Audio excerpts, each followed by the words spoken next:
رسله وقالوا سمعنا وأطعنا غفرانك ربنا وإليك المصير لا يكلف الله نفسا إلا وسعها لها ما كسبت وعليها ما اكتسبت ربنا لا تؤاخذنا إن نسينا أو أخطأنا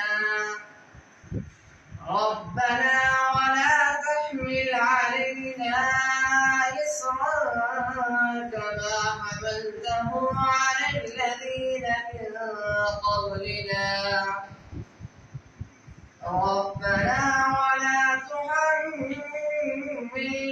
ما لا طاقة لنا به واعف عنا واغفر لنا وارحمنا